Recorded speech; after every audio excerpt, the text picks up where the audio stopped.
Hello and welcome back to Kryptonite-Calv. Today we're going to be taking a look at the White Ranger action figure from the Power Rangers Lightning Collection. So, let's go, go, go!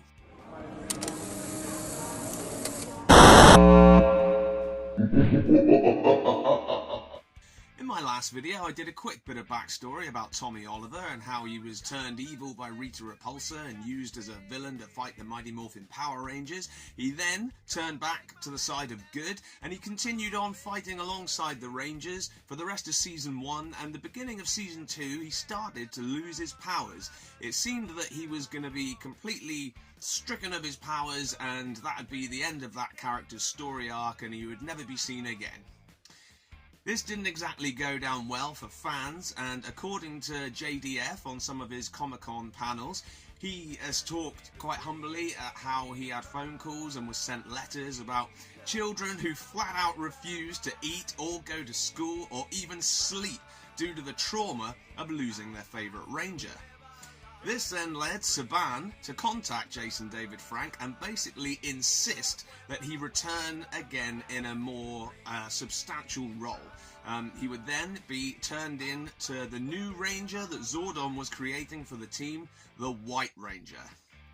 With his appearances on the TV show and then later in the 1995 Mighty Morphin Power Rangers movie, his fandom grew even bigger than even JDF could have expected. According to the Power Rangers wiki online, he is the longest serving Ranger of all time. The character of Tommy Oliver would then continue on throughout the Zeo era and then onto the Power Rangers Turbo movie and then the Turbo TV series, which I've heard did not really go down very well with fans, this being largely due to some of the cast being switched out for a newer cast and the Zords being cars. Which, you know, a lot of people kind of thought, if you're going to have cars that turn into robots, I'm pretty sure somebody's already done that. Transformers! Anyway, he would return again later on in the seasons for Power Rangers Wild Force, and then, much to fans' delight, he returned to play the Black Dino Thunder Ranger in Power Rangers Dino Fury. And his costume was pretty sick in that too. He returned a few more times over the later seasons, but that's enough backstory. We're here to talk about the White Ranger. This 6-inch figure has multiple points of articulation, which makes it great for dynamic poses if you're a collector who likes to take them out of the box.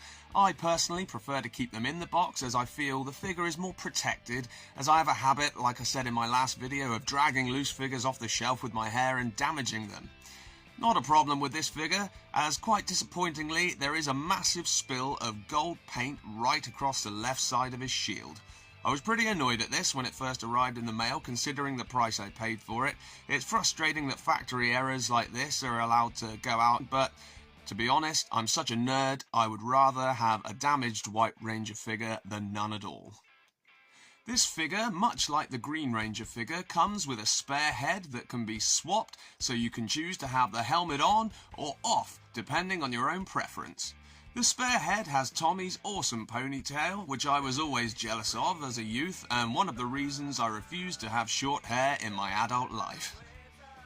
This figure comes with his classic sentient sword Saber, which he uses in the TV show and the movie and was a popular toy and collectible item itself over the years. There is also a spiky blue blast effect piece which just looks awesome, and a spare pair of hands to switch up the poses. As I said before, who doesn't need a spare pair of hands?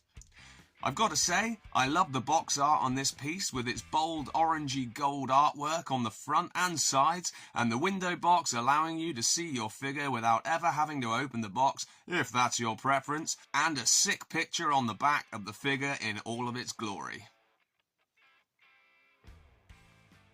This figure was produced by Hasbro, and I'd certainly like to pick up a few more items from the Lightning collection, but as these figures get rarer and rarer, as you can imagine, the price just starts to go up and up and up and up and up, and I'm lucky to have picked this one up when I did, even if it does have a dodgy paint job. Look at that! Look at that big golden splodge! Look at it! Why, Zordon? Yeah, Zordon wouldn't put up with a paint splodge everywhere, would he? Anyway, When it comes to Tommy Oliver, usually the Green Ranger is the fan favourite version of all of his different Rangers. As you know, he's been a Green Ranger, he's been the White Ranger, he's been the Black Dino Thunder Ranger, and he's also been the Red Ranger from Power Rangers Zeo. There's always been something special about the White Ranger, and I think his popularity definitely boosted with the 1995 movie. I know there are people that will always prefer his original green outing, but come on, you can't knock it. You can't knock a bit of the White Ranger, mate. No, you just can't. If you're a fan of Tommy Oliver, then this is a definite must-have for your Power Rangers collection.